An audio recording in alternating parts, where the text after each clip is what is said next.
Hello. Hi, happy football day. I am not much of a football um, fan. Welcome to my channel. This is my first video. My name is Dee, and the name of my channel is Truth is Birthright.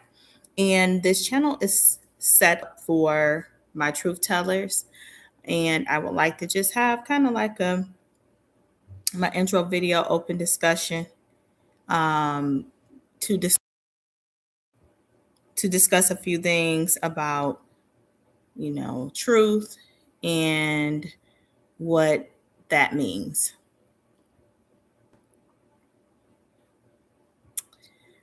So, let's see here. Hold on one second. So, when we talk about truth, we talk about discomfort. And what I mean by that is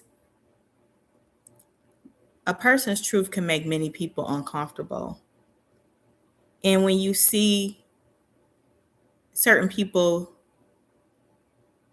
exemplifying bravery and telling their truth and telling the truth about a situation, it makes other people uncomfortable. And we see the discomfort through their cognitive dissonance, where they try to use a defense mechanism to prevent from thinking of something uncomfortable. They will deny it. So we know denial is a common defense mechanism for many people. And with that being said, they have to use other tactics to make you feel, you, the truth teller, feel that your message is not valid. So, what does that look like when we're telling our truth? We think that our truth is a good thing because it helps to tell other people about danger and risk and hoping that they won't make the same mistakes as we made. So many times, our truth and what we have in our heart is to help others. But because we're trying to help others, people project and they deflect, and they also have this vengeful jealousy trait that will exhibit because they do not have the tenacity it takes to stand up and tell the truth and go against their abusers, go against the mainstream, to go against majority of the people that are sticking together. Because more people are comfortable with living a lie. And we have to understand that a person living a lie makes other people, they feel comfortable in the fact that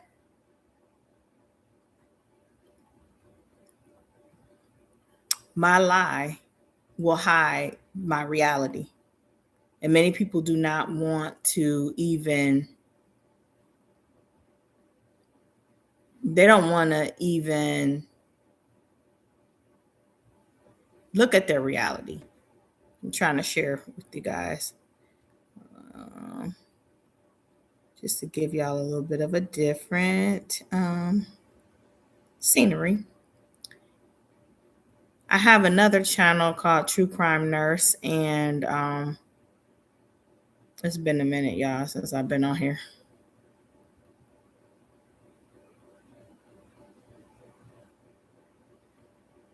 So, and we'll see if that will.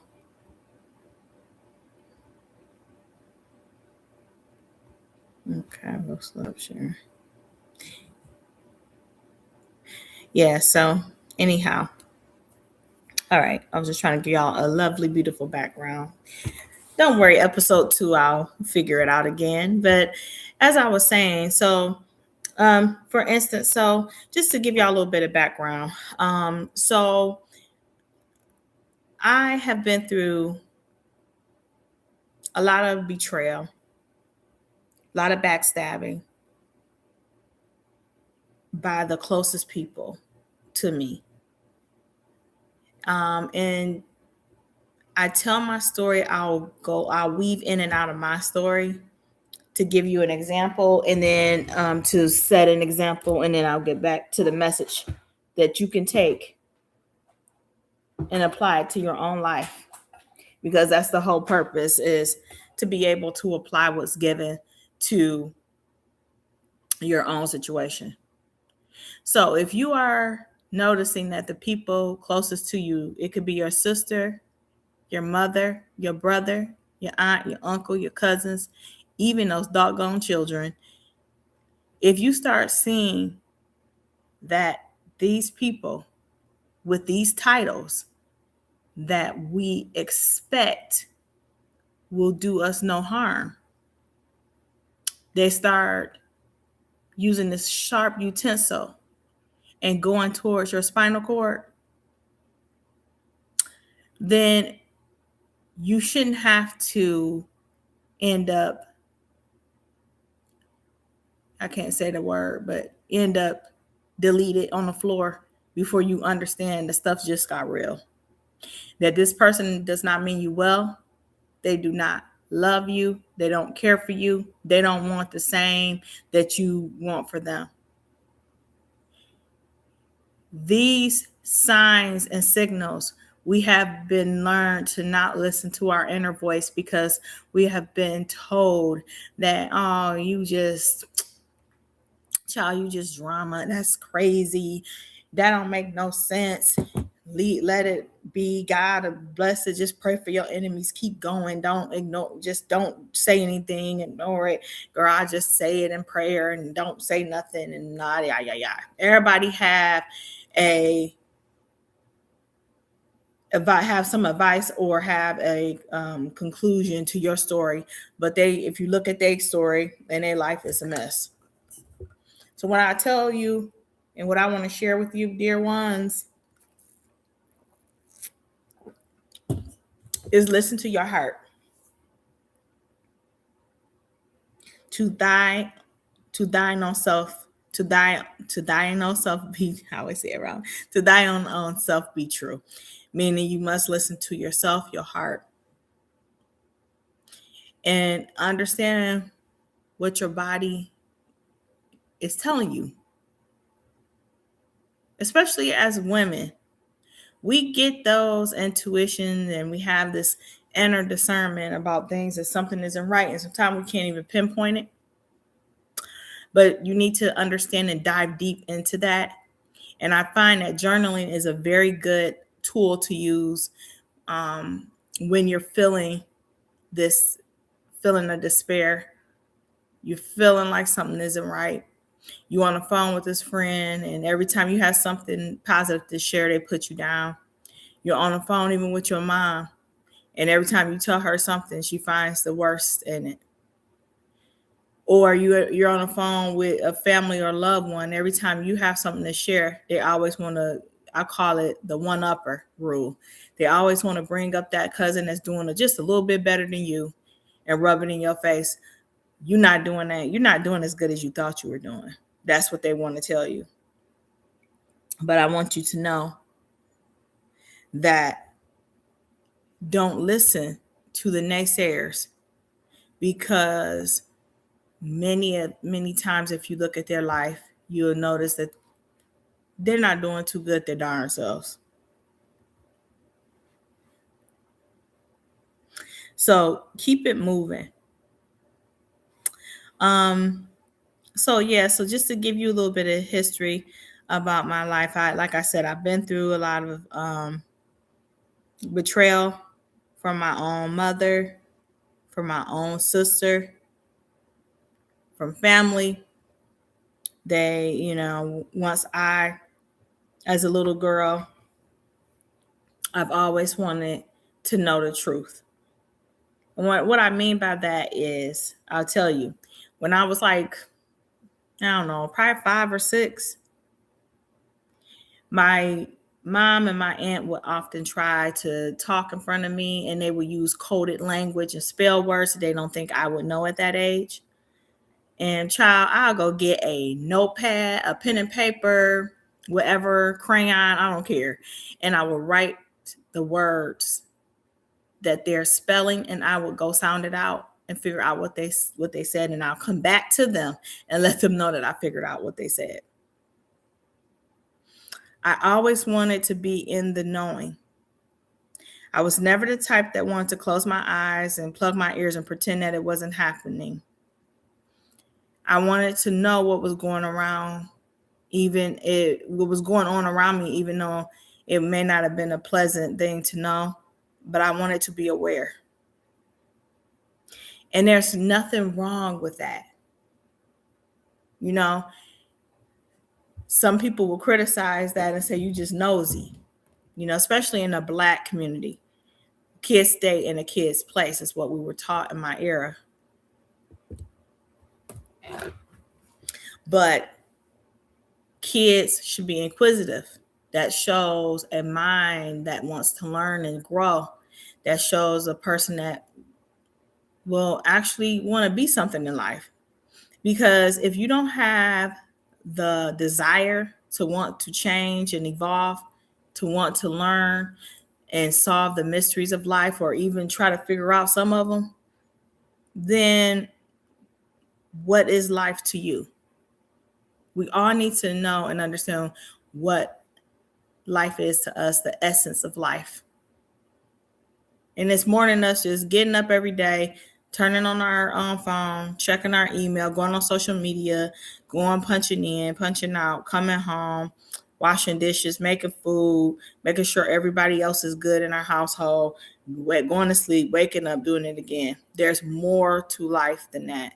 And until we can sit down and figure out what that is for us and what that is for you individually, we will always have that issue and come in those crossroads of having a dilemma, because we still don't know what we want and we still don't know who we are.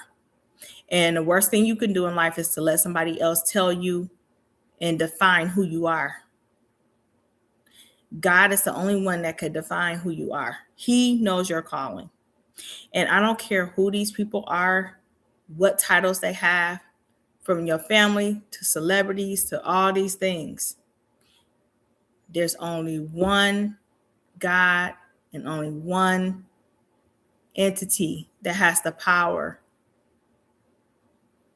that you should be looking up to and know that you can count on no matter what.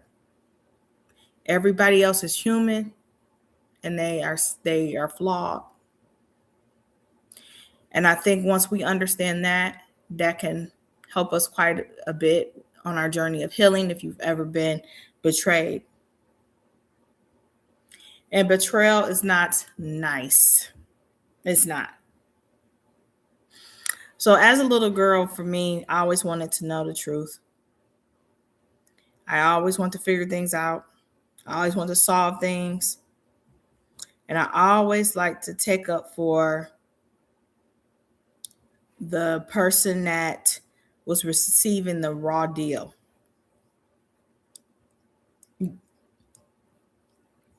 I didn't like to see others being bullied. I didn't like to see other people hurting. I didn't like to see victims being taken advantage of or abused. I always want to help. How can I fix this and make it better? And that's why I went into the medical field and became a nurse. So understanding why we choose our trajectory is also important. So I want you guys to get out a piece of paper, either after this live or even right now, if you have one by you. I want you to write down on a piece of paper what you're doing in your career, or a career of your choice, or if you're going to school to be something, whatever career that you so choose to be in the future, or one that you maybe had in the past if you're retired, or one that you currently have now. And I want you to list some traits about yourself. Like I told you, I'm inquisitive. I like to solve problems. I like to help others. I want you to first write all those down. Then I want you to write the title of your career of choice, or the career that you've chosen or have worked before in the past, or you're going to work in the future. And I want you to connect those traits to what you're doing now in your trajectory or what you've done. And see how those align. Because many times our character, things that pulls us and draw us, will make us go towards certain areas in life. But I've always wanted to take up for the underdog. I always wanted to be there by their side. And I had a family member who was victimized by another family member. And I remember standing up for this family member. I remember telling this family member, no, we must take a stand. We must do this. And at the time I was in college and I took a woman's history class, and I was big into my African American studies and just really big into a lot of learning new things and understanding how secrets will destroy you and holding things in, what it does to you in the psyche. So I wanted to empower this person. This person, after I stood by them, later on, stabbed me in the back. Sure did. And the consequences of standing up for this person cost me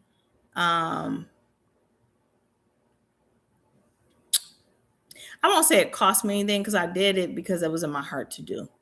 But understand, when you take a stand for what's right, even sometimes for people who don't deserve you to take, who don't deserve your fight and your advocacy, understand that God above sees your heart and you will be rewarded. And if that person decides that they want to go ahead and flip the switch on you, that's on them. They have to answer for that. But the consequences of me doing that, I took a hit, because the people that I decided to bring this out to, the abuser, of course, looked at me in a certain way. Family who believed in that old African American thing, sweep it under the rug, shush, be quiet, don't say nothing, hear no evil, see no evil type of cultural norms that play the African American community. It really created strife, because they was like, who do you think you are? How dare you? And from that point on, I had a target on my back. So for anything I did, anything I said, I was always wrong. I was always invalidated, and people were always out to make me the wrong person, because there was a vendetta that was up on my head for having the courage to take a stand and stand up for what's right. So even though there's relationships that went to, where, and it kind of created a rift and everything, I still did what was right. I still did what was right. Later on, this same person slept with my boyfriend, went behind my back, talked about me to other people in the family that don't like me. There's a couple other things I won't even get into that was really big time betrayal that you can never undo.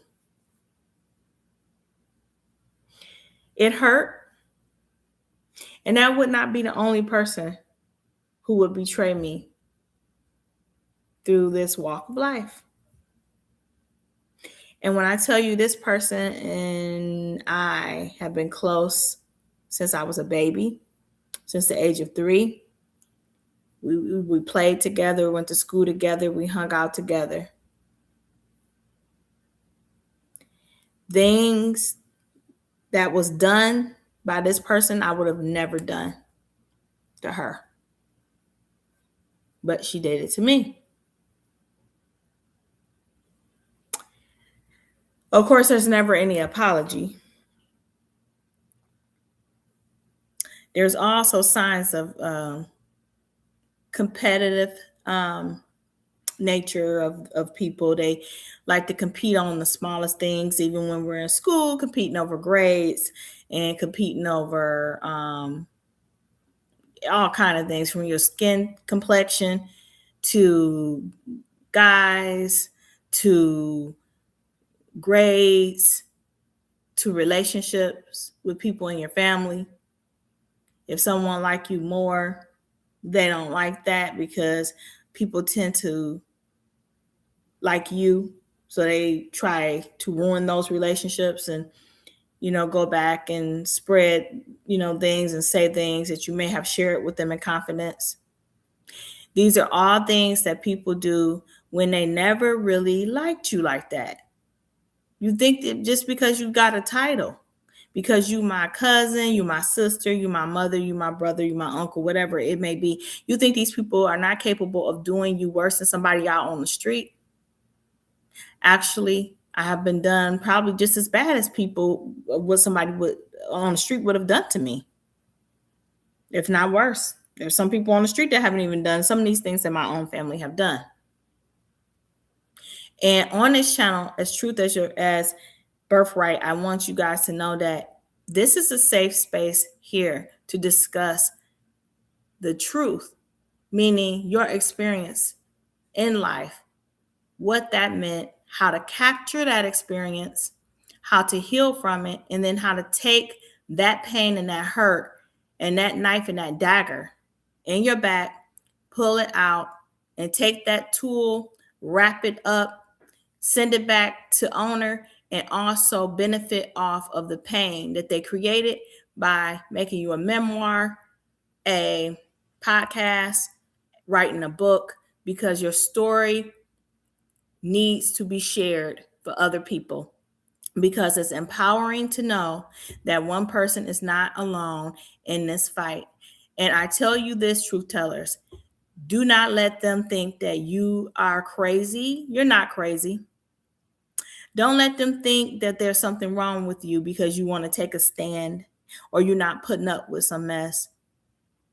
There's a thing in the African American community that they will say, if you call the police on a guy, even though he could be beating the stew out of you, if you call the police on him, that's betrayal. No matter if you have a black eye, no matter if you are beat black and blue, no matter what type of physical or psychological scars that's left in your life due to what this man has done to you, you better not call the police on him. Just stand there and take it. I am a survivor of domestic violence, and a lot of things I've been through, people will try to shame you as if it's a weakness. I have been divorced. Oh, I have so many stories to share with you guys to help you along with life. You bring it up, I've probably been through it. And I'm gonna tell you this, that I've had a friend that told me, both of us was married, but she told me my situation was worse because I'm divorced, which means that I'm a failure in life. That means that you failed in life because you divorced. It's better to have a death than a divorce. My husband died and I'm a widow.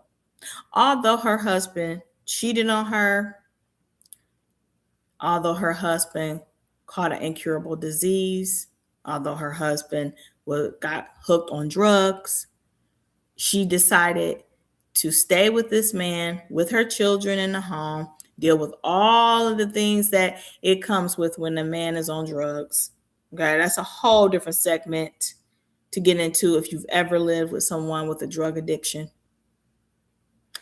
an incurable disease that you can't get rid of. But that make you better than me because you stayed and you waited until he died? I don't know. I mean, that's subjective, right?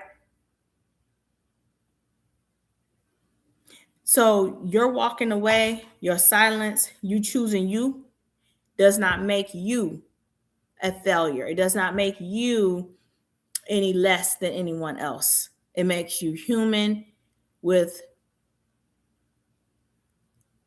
a story to tell, with this complicated thing called life. We all will not leave life here unscathed. Some of us probably have went through some very horrific times. But there's another person just like you that may be going through all of those things and thinking that it's just them.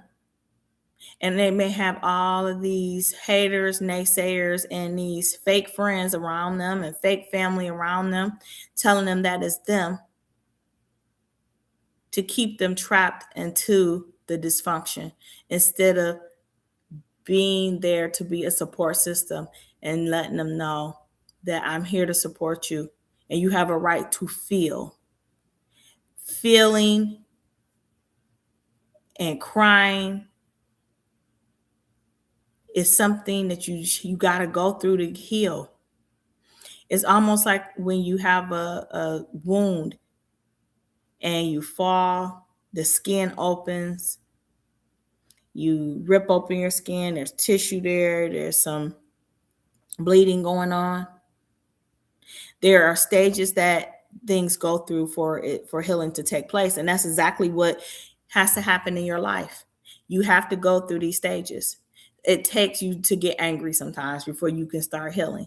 When we go through the stages of grief, we have depression, we have anger, bargaining. The last stage is acceptance.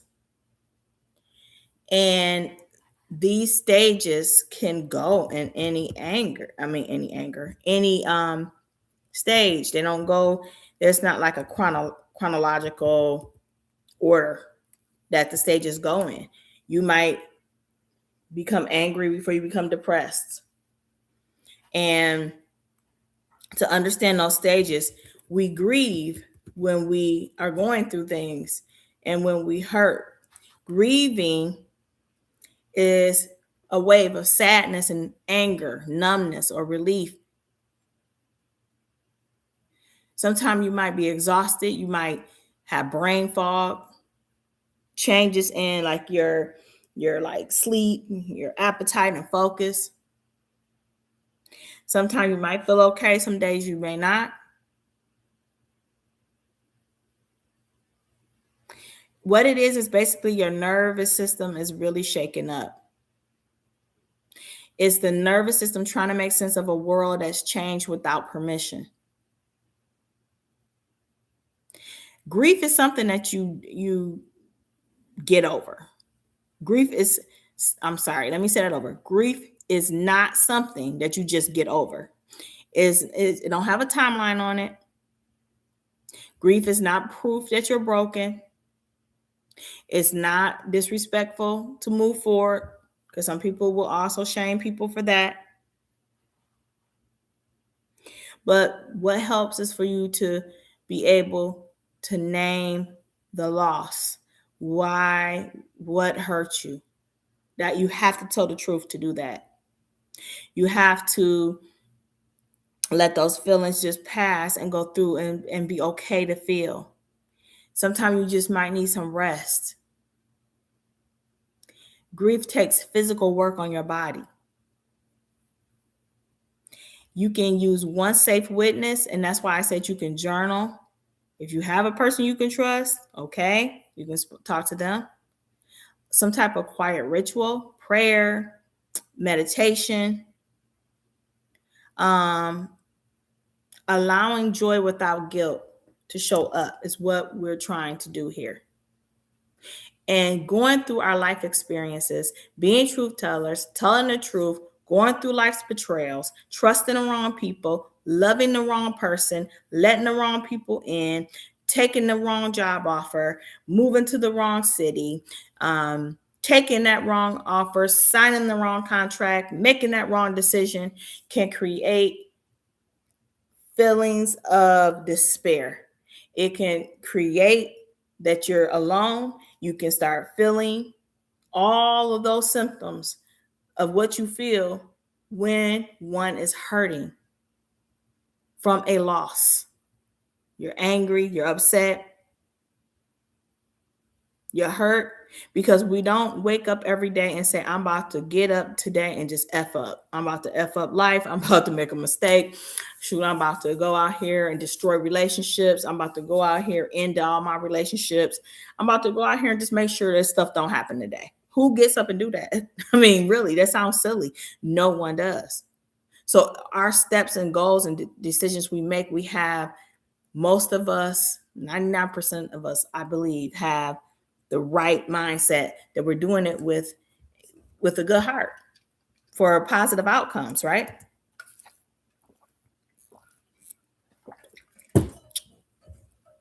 But we have to stop, and this goes for moms. Stop living for your children. What do that mean? You can love your children, adult children, young children, but who are you without that man? Who are you without those kids? What do you like to do? What's happiness to you? You like to travel? You like to sing? You like to dance? Did you ever want to play the piano, the flute, the violin? Have you ever wanted to go to Paris and just have a croissant and some wine?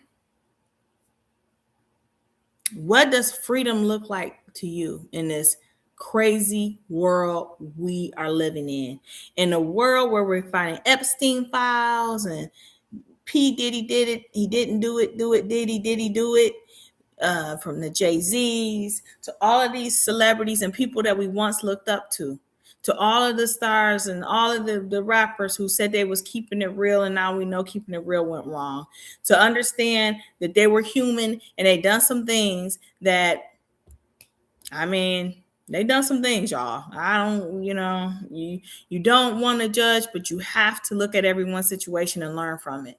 And sometimes that looks like looking at the pros, looking at the cons, and understanding what that costs you in life. And that is a form of judging in a positive way. And you're using it constructively so you don't go down that road.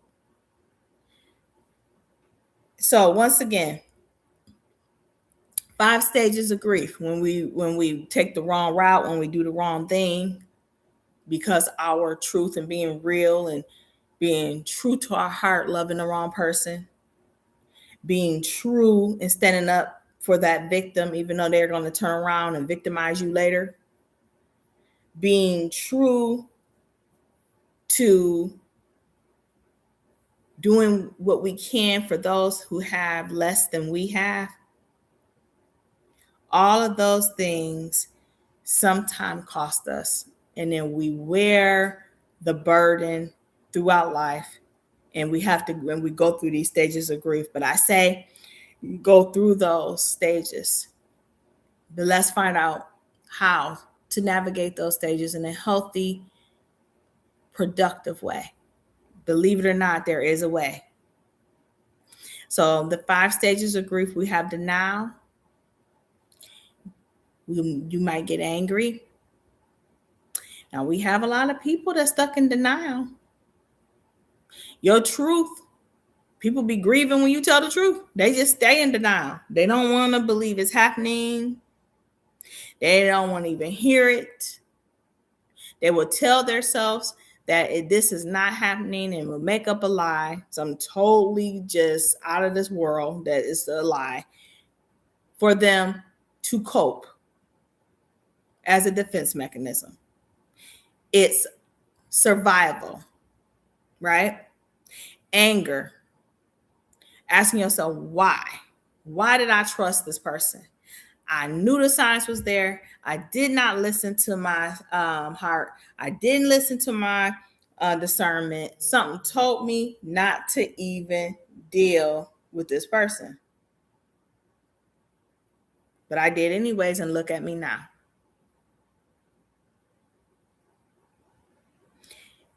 Anger. The reason why we get angry because we feel like that restores a sense of power when control was lost.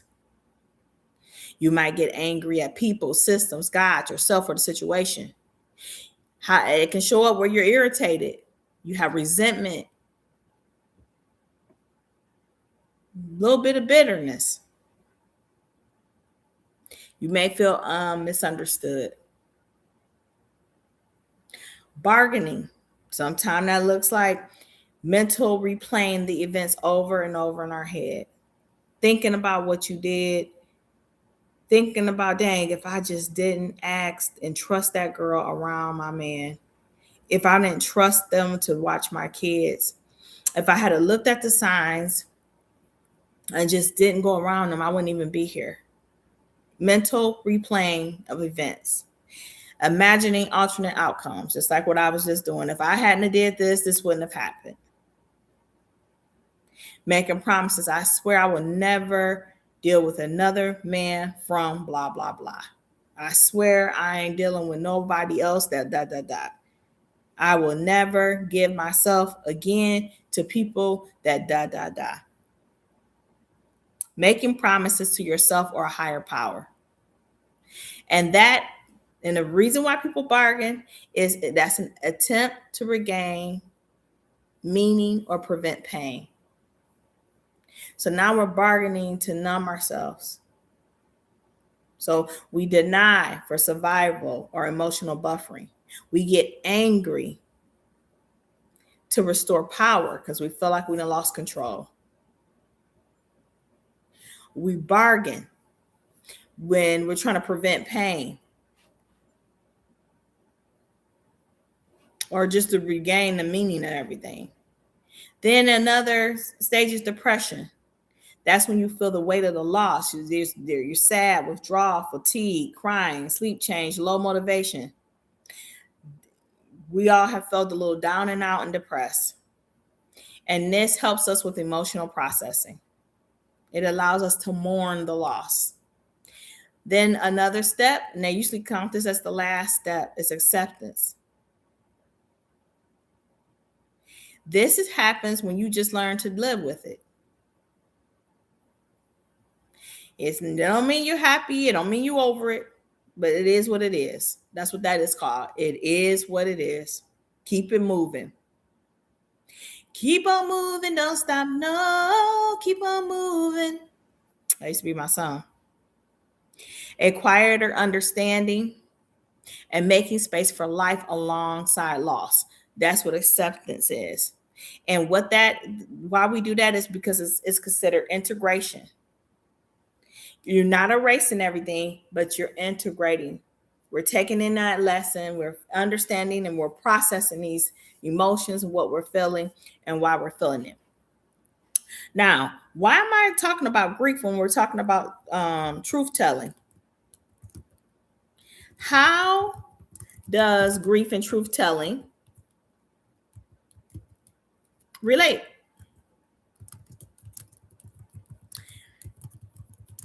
Well, I already told you that truth telling will cause you to lose stuff, right? When you lose stuff, you grieve. So you got to understand that's the process you're going to go through when you become a truth teller.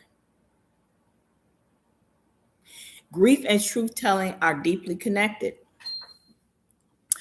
So, like, in fact, you can fully grieve without telling the truth, or you often can tell the truth without touching grief. So sometimes telling the truth don't mean you're going to always grieve, but sometimes you may cross that wall where you hit a loss and then you start feeling these overwhelming amount of emotions and you don't know what that is and why. And it feel like this loss is different than any other loss that you can't get over. And that is because this truth telling, what it cost you to tell the truth. So grief begins when the truth was delayed or denied. So if you had to hold your truth in, if you had to act like your truth isn't the truth and it don't exist to help other people be okay or for relationship's sake, many people think grief only comes from loss, but a huge amount of grief comes from what was never acknowledged.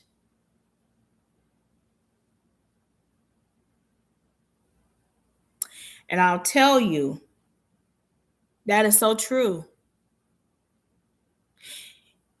If you go and tell your mother or go and tell somebody that you have been actually assaulted by a loved one, and people just don't acknowledge it, what you're saying, they ignore you, they give you no validation, no feedback, nothing.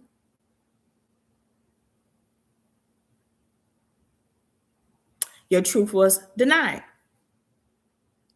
That's a silent way of saying they don't believe you.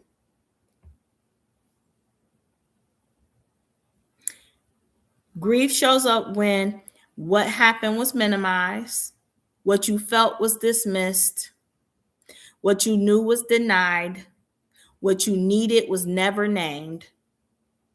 Truth telling is often the moment grief finally gets permission to exist.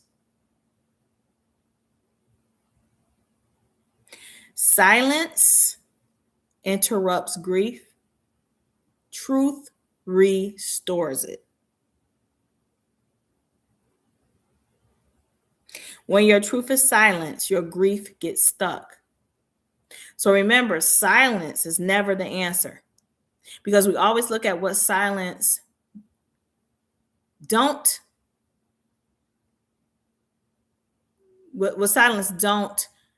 do, or the lack of talking and how it helps, but the lack of talking and how it destroys.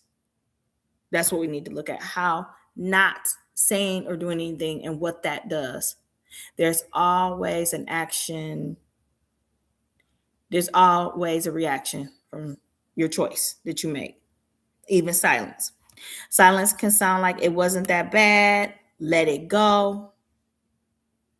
That's just how they are. Why are you still talking about this?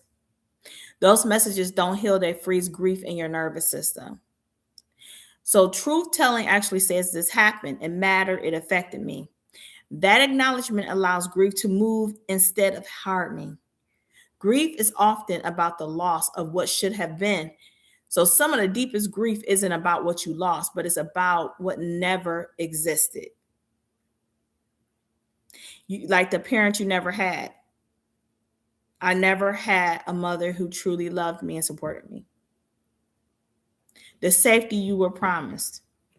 I was promised that this man would keep me safe, but he did everything in his power to pull safety away from me and to make my life very unsafe. The love that was conditional. I only mess with you if I can get something from you. The protection that failed. No one protected you when you needed them the most. Truth telling names that loss. I grieve what I deserve, but did not receive. So that truth can be painful, but it's also liberating. Truth telling can trigger grief, and that's not a setback. Okay. I want y'all to know that. When people start telling the truth, they often say, I feel worse. I'm crying more. I didn't expect this to hurt so much. That doesn't mean truth is harming you. It means grief that was postponed is finally being felt. You have to feel. Remember, I said that. You have to feel. This is not regression if you start feeling. This is delayed mourning finally happening. And I'm going to tell you as an example. I remember my grandfather dying, and I was crying the loudest because me and my grandfather was so close. He was probably the one and only person that showed up for me as a kid to make sure I was safe, make sure I had food, make sure things were going okay, make sure I went to school, took me to church, besides my father. And both of them died early in my life. And after they died, I didn't have that.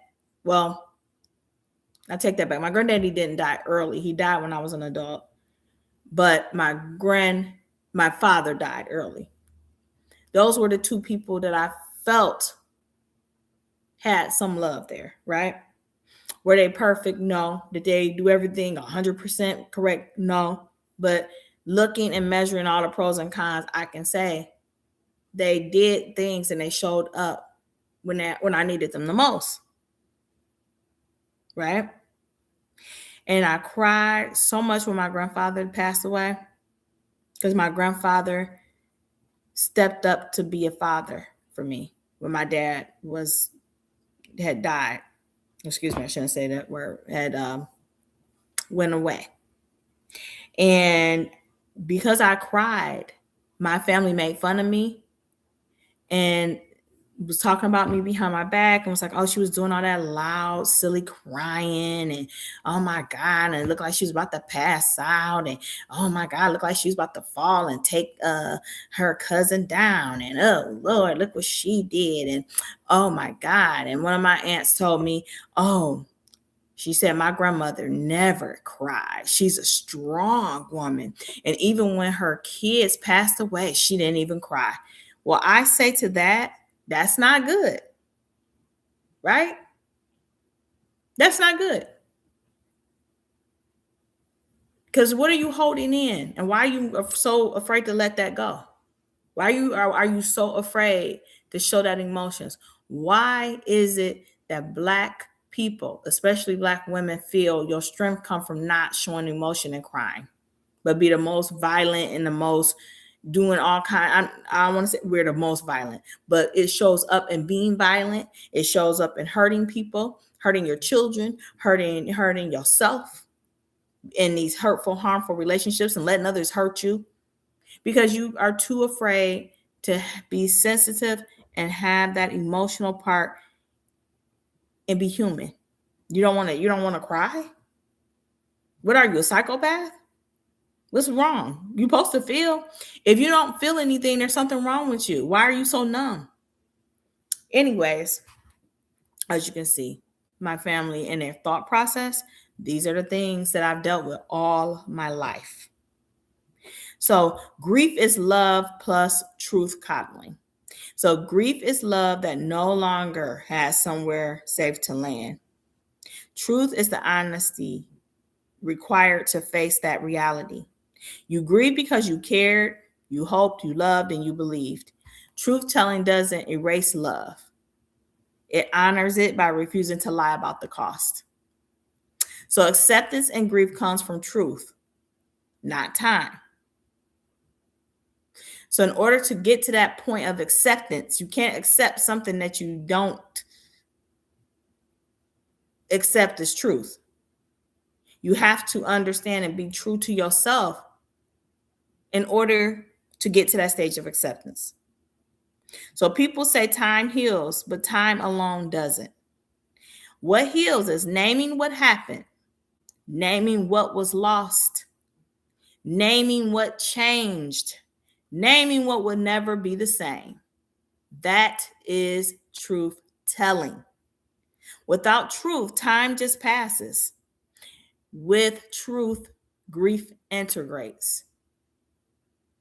So when they say you just emotional and a drama queen, understand that drama queen that they're labeling you as, a drama king that they're labeling you as, is that form of grief that's coming through from being a truth teller. Why truth telling feels threatening to others. When you tell the truth, you are ending shared denial. You're breaking unspoken agreements. You're interrupting comfort built on silence. And that's why people sometimes resist your truth. Not because it's wrong, but because it forces grief they've avoided. So bottom line, grief asks the truth. Truth makes space for grief. Okay? You don't tell the truth to hurt. You don't tell the truth so grief can finally breathe. I'm sorry, you tell the truth so grief can finally breathe. So those are all of the things about truth tellers and telling the truth. So I'm happy that you were able to listen to me tell my story and how I got here. This is why I made the channel. I wanted to be a voice for the voiceless, for people who were denied that space to be able to speak their truth and told that they are wrong and told that they are drama and that they are the problem because they want to stand up for what's right. Understanding that sometimes our cultural norms, growing up in certain eras, like me growing up in the 90s with hip hop and the misogynistic lyrics and some of the belief systems during my era, how that all contributed into a cultural phenomenon of people not believing victims. And I will go and dive a little bit deeper in that on another video because this video is already getting a little bit too long.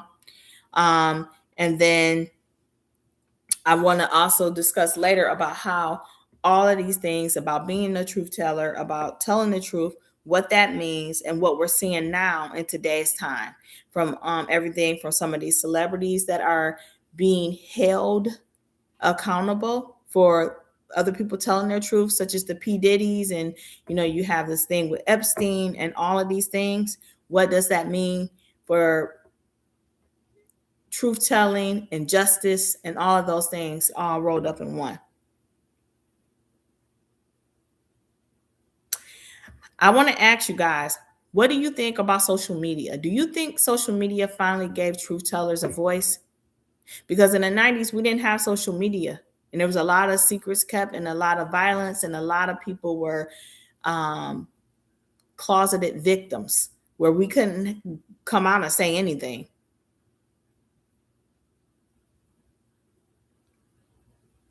So when we allow years of this type of stuff to go on, it just leads to deeper problems. And I think that's why we are where we are today. So thank you for listening. Remember, truth isn't a privilege. Truth is a birthright. And what is your truth? Dive deep, find it, and be truthful to yourself and let that out and be free. And however that may look, please leave a comment. Let me know what you think about episode 1. I look forward to connecting with you guys on episode 2. Have a great day. Bye.